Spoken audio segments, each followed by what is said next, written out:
In the remote wilderness of central Colorado, beyond marked trails and forgotten roads, lies a lake not found on any official map. Locals whisper of its presence, but few dare speak its name.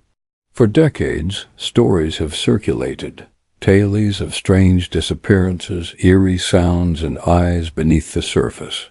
Most are dismissed as folklore. Until now. This file, once sealed under federal environmental archives, has been quietly declassified following a pattern of recent disappearances in Echo Pines National Forest. The details contained within have never before been made public. What you are about to hear is a reconstruction based on witness accounts, field notes, and suppressed documentation. The names have not been changed. The dates are real. The evidence, while fragmented, tells a consistent and unsettling story. Whether the entity beneath the surface is a creature, a phenomenon, or something older than understanding, one thing is certain: the lake watches, and sometimes it feeds. They called it Dead Echo Lake, a patch of still water buried deep in the pine-choked mountains of central Colorado. Officially, it didn't exist. No signs, no trails, no GPS marks. Just stories passed around in hushed voices, mostly by old locals who'd stopped speaking of it decades ago. But the files remained, tucked away in a dusty drawer labeled "Do Not Refile." Wildlife patterns had shifted dramatically over 6 months. Deer and elk avoided the valley. Coyotes howled and vanished. 3 times Forest Ranger Al Marino reported perfect circular holes in the ice as if something rose from beneath. He requested a drone survey. The request was denied. Days later, Marino disappeared. His boots were found by the shore. Nothing else. My grandfather always said that lake wasn't just deep, it was hungry, recalled Ella Brann, a retired librarian. Livestock vanished. Hoof prints led into the woods, then just wet ground.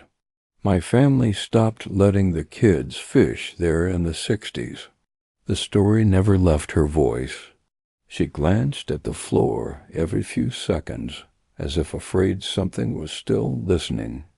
Sheriff Glenn Raleigh had written an unofficial note back in 2004. Locals called it the thing beneath. Some said it was a fish the size of a truck. Others weren't sure it was a fish at all.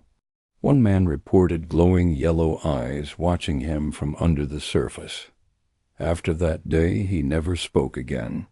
He simply sat on his porch and stared at the tree line. In July 2021, a report came from Miles Garrett, 37, a solo camper and amateur YouTuber. He specialized in abandoned and off-the-grid wilderness. His final upload was short and eerie. In it, he spoke calmly. Fog curled over the water. Then came bubbles. He whispered, "Something touched the boat." A splash cut off the sound. The video ended. He was never seen again. Authorities found Garrett's camp untouched. His canoe drifted near the dock. One boot sat, soaked and alone at the center of the pier. No signs of struggle. No blood. Just silence. Even birds avoided the area. The forest was still unnaturally so. Some officers refused to return after the first sweep. It felt like the trees were watching, one deputy later said. Soil samples were taken. The lab found abnormal organic compounds, no match to known aquatic species. More alarming, scans of the lake bed revealed a sudden drop-off at 220 meters. Beyond that, nothing, no echo, no return. Like the lake simply opened into a void. A geologist described the pressure anomaly as a vacuum that breathes. No explanation followed.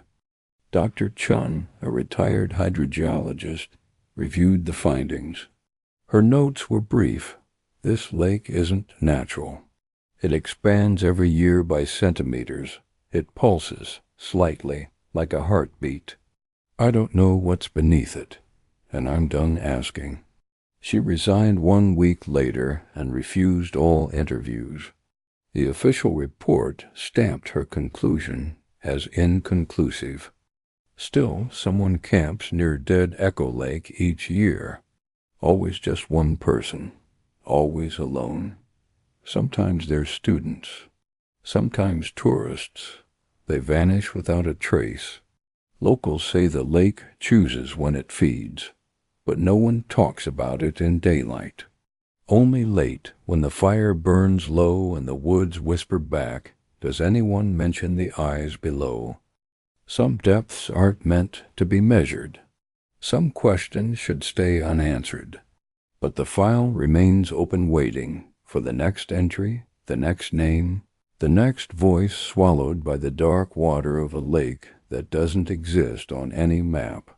The file remains open. Despite repeated closures, it reappears copied, annotated, whispered about in government inboxes marked unofficial. Field agents who review it request transfer. Some resign, others disappear quietly from payroll records. One wrote, "The lake remembers." His note was unsigned. No new searches are authorized. No surveys, no footage, no drones. Yet every few years, someone goes missing within 5 miles of the water's edge. A hiker, a loner, a believer. The public never hears. The families receive apologies, not answers. And the forest remains silent. Perhaps it's just a lake. Perhaps the stories are projections of fear stitched from shadows and silence. Or maybe there is something beneath, older than memory, deeper than time. If so, what we lost there was never just people. It was the certainty that nature ends at the shoreline. Subscribe if you want more stories from the archive. What truth lies beneath the water? Share your thoughts in the comments.